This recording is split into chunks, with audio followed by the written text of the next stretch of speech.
Among the muscle cars that roared through America's drag strips in the late 1960s, one machine stood above the rest, not for how many races it won, but for how quickly the NHRA tried to shut it down.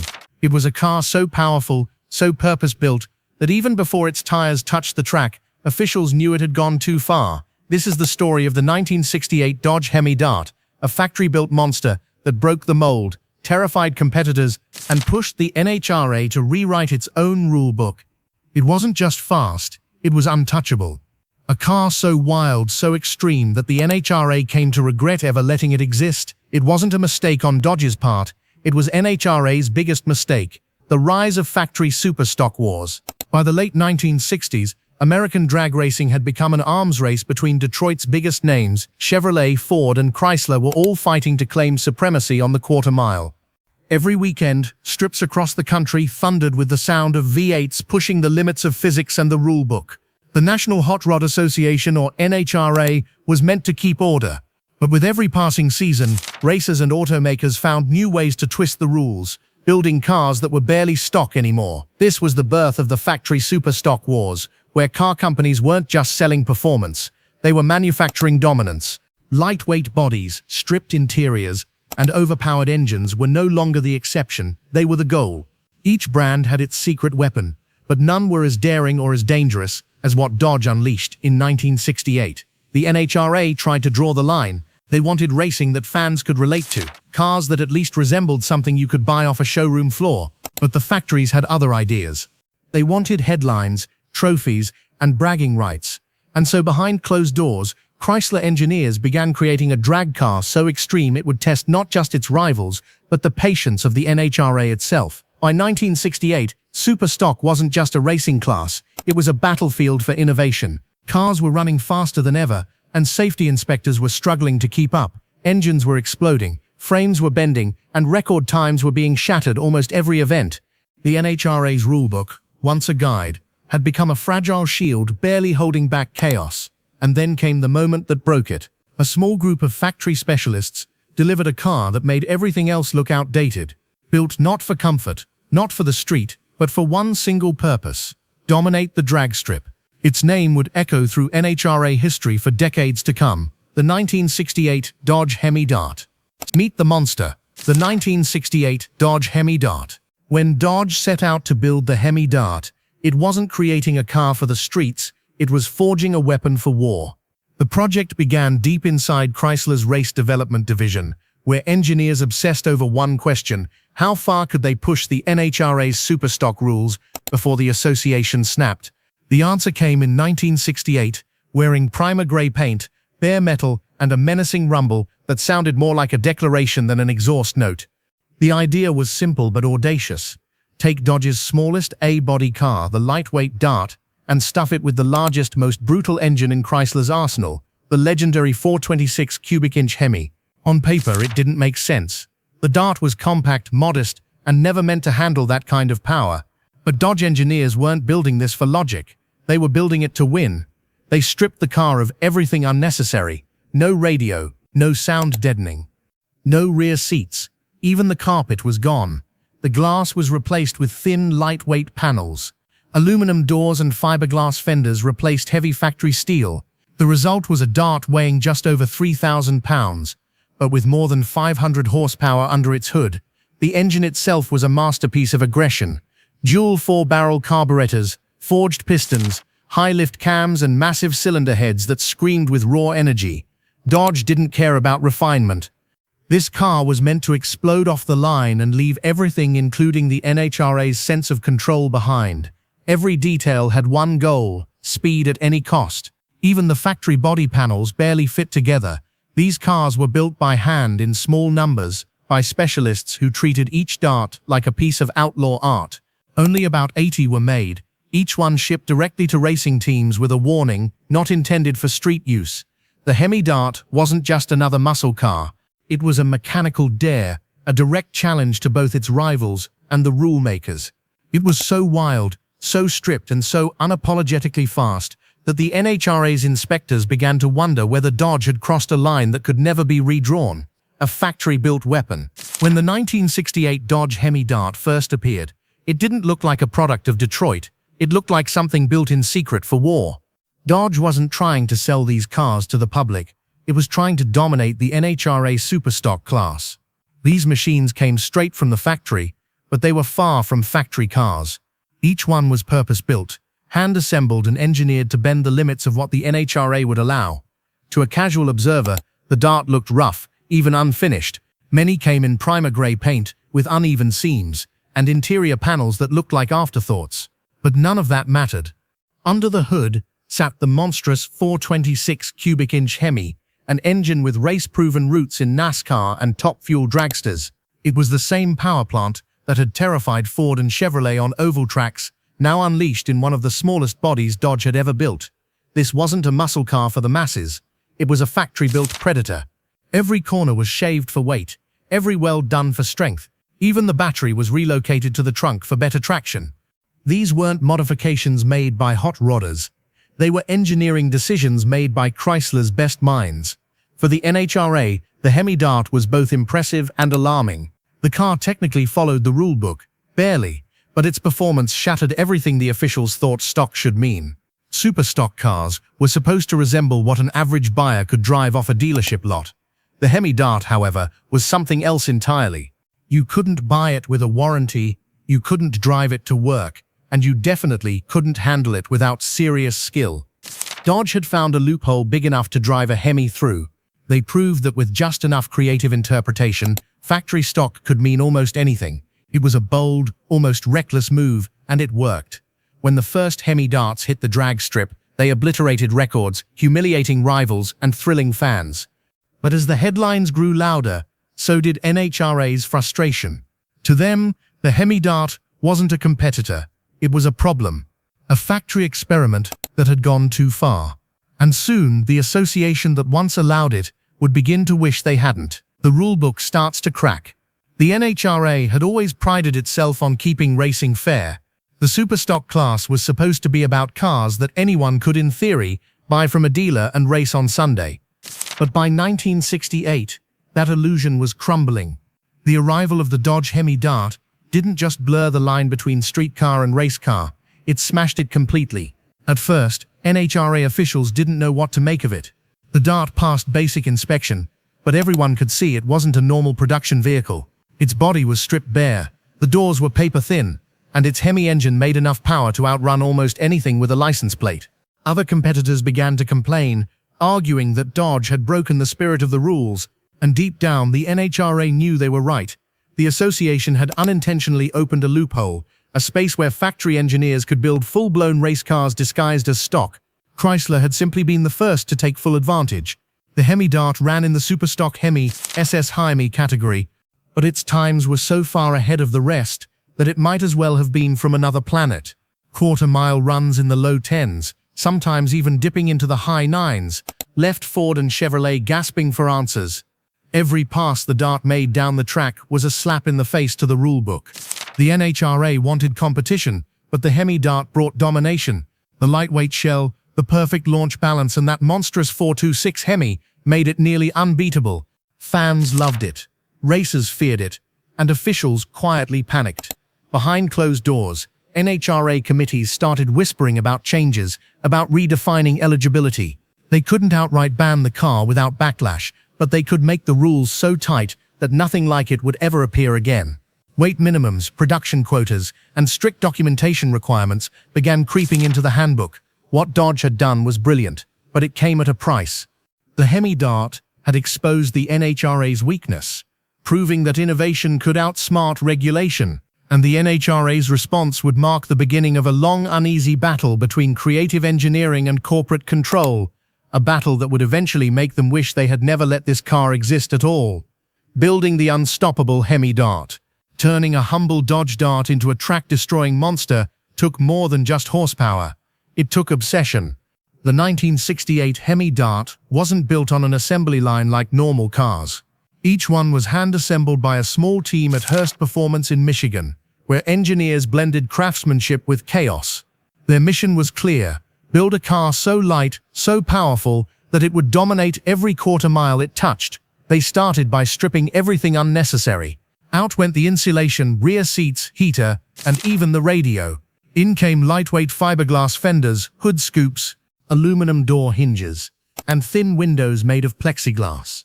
The bare interior featured just 2 bucket seats and a dashboard that looked more like an airplane's cockpit than a streetcar. Under the hood sat the beating heart of a legend, the 426 cubic inch race Hemi. It featured 12.51 compression, twin 4-barrel carburetors, and close to 500 horsepower, numbers that were almost mythical in 1968. Mated to a tough torque flight, automatic or a 4-speed manual, it could rocket the Dart from 0 to 60 in under 4 seconds. Every part of the car screamed purpose. The battery was relocated to the trunk for better traction. Suspension geometry was tuned for perfect weight transfer during launch. Even the rear wheel wells were modified to fit wider slicks for maximum grip. The result was terrifying in its precision. A car that could lift its front wheels off the ground and blaze down the strip faster than most purpose-built dragsters. Dodge had created something the NHRA couldn't easily categorize. It wasn't a street car. It wasn't a dragster. It was something in between, a Frankenstein's blend of both. And that's exactly what made it unstoppable and unforgettable. The NHRA panic. When the 1968 Dodge Hemi Dart first rolled into NHRA competition, the entire drag strip seemed to hold its breath. From a distance, it looked like a simple compact car, but the sound gave it away. The deep, thunderous roar of the 426 Hemi shook the ground, and when it launched, it left competitors stunned and officials uneasy. It wasn't supposed to be that fast. The Hemi Dart tore through superstock eliminations like a predator among prey. Times in the low 10s, sometimes flirting with 9s, made it clear this wasn't an evolution of muscle. It was a revolution. Fans loved it, racers feared it, and the NHRA began to panic. Inspectors crowded around the car after every event, convinced that Dodge and its factory teams had gone too far. They questioned its fiberglass panels, its extreme weight reduction, and its nearly dragster-level performance. The Dart technically met the written rules, but in spirit, it was miles beyond what the NHRA had intended. Behind the scenes, NHRA officials debated whether to step in. Some argued it should be outlawed, others feared that doing so would make them look weak. The Hemi Dart had turned every race into a one-sided affair, and fans were starting to call it unfair. Yet the crowd still roared whenever the car appeared. The sound of rebellion was too thrilling to resist. For Dodge, this was the payoff of genius. For the NHRA, it was a nightmare.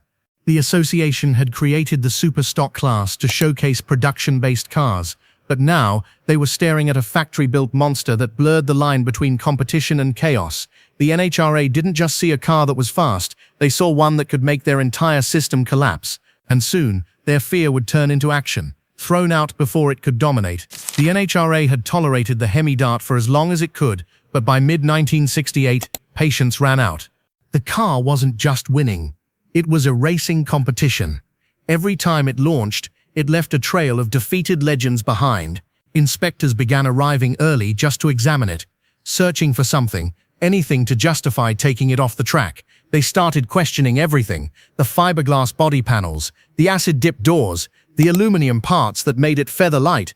The NHRA's rulebook had never accounted for a car built this way. The Dart was legal by letter, but illegal by logic, and the officials hated that. By the end of the season, the verdict was in. The NHRA quietly declared that cars like the 1968 Hemi Dart and its twin, the Barracuda, would no longer be allowed in sanctioned superstock events. Officially, it was about maintaining fair competition. Unofficially, it was about fear. The Dart had made every other car obsolete, and the NHRA couldn't risk losing control of its own sport. For Dodge and the racers who drove it, the news hit hard, but it didn't kill the legend. The Hemi Dart had already made history. It had proven that pure engineering and fearless design could outsmart bureaucracy. Fans started calling it the car too wild for NHRA, a badge of honor no trophy could match. The NHRA might have banned it from the strip, but they couldn't ban the idea behind it. The Hemi Dart had already become something more than a machine. It was a symbol of unrestrained American power, return of the rebels. The NHRA may have banned the 1968 Dodge Hemi Dart, but the outlaws of drag racing weren't about to let it die. When something that powerful gets outlawed, it doesn't vanish, it just finds new ground to run on. Across the country, the Dart began appearing at independent strips, unsanctioned meets, and match races where the rules were looser and the crowds were louder. These weren't polished NHRA events. They were gritty, unpredictable, and alive with rebellion. The perfect home for a car that refused to play by the book.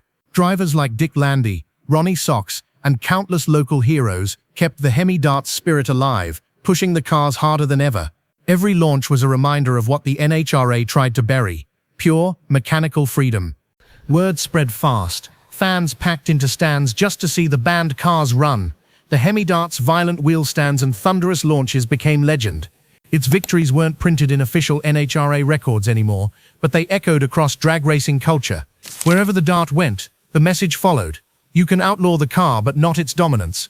Even rival automakers secretly admired it. Ford and Chevrolet engineers studied every inch of the Hemi program, quietly incorporating its ideas into their future builds. The Dart had gone from sanctioned racer to underground icon, an outlaw hero that represented everything drag racing was supposed to be: raw, rebellious, and real. The NHRA might have erased it from competition, but they had accidentally created something even more powerful, a legend they could never control. The era of fear and fame. Even after the NHRA ban, the 1968 Dodge Hemi Dart refused to fade into the background. If anything, the outlaw status only made it more famous. Magazines wrote about it in whispers, racers spoke of it with awe, and fans treated it like forbidden treasure. Wherever one appeared, the crowd knew they were about to witness something special, a machine that had once been too wild for the rulebook itself. At independent tracks, the Hemi Dart dominated match races and grudge events, humiliating any rival brave enough to line up next to it. The car's thunderous launch, the front wheels lifting clear off the ground, became an image etched into drag racing history. Even without NHRA approval, it was still the benchmark of performance, the ghost that haunted every official race. For Dodge, the Hemi Dart's legend was both triumph and torment. It proved their engineering superiority, but it also scared regulators so much that factory-backed experimentation came under constant scrutiny. The NHRA's crackdown on factory cars tightened after the Dart's reign, limiting how far manufacturers could push technology. Yet that didn't stop the myth from growing. Collectors started hunting for the original cars, restoring them as sacred artifacts of a wild era. By the 1970s, the few surviving Hemi Darts were commanding attention everywhere they appeared. They weren't just cars anymore, they were symbols of freedom, defiance, and pure American power.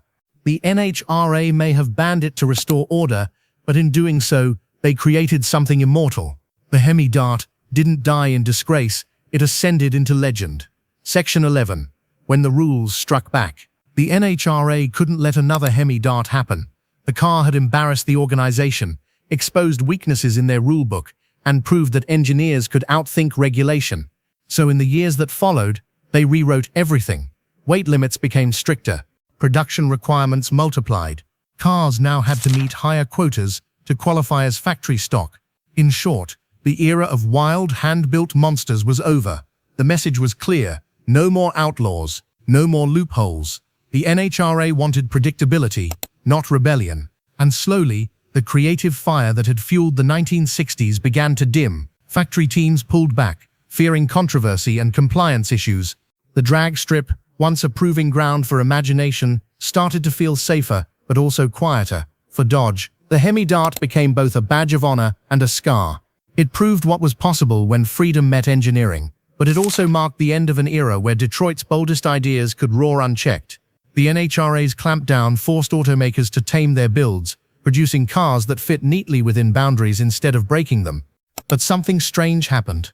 The more the NHRA tried to control the sport, the more people remembered the days before the leash tightened. Every rule that came after seemed to echo the same fear, the fear of another Hemi Dart. It was the car that forced the NHRA to protect itself from its own creation. The rulebook may have won on paper, but in spirit, the Dart had already achieved immortality, legacy, conclusion, and call to action.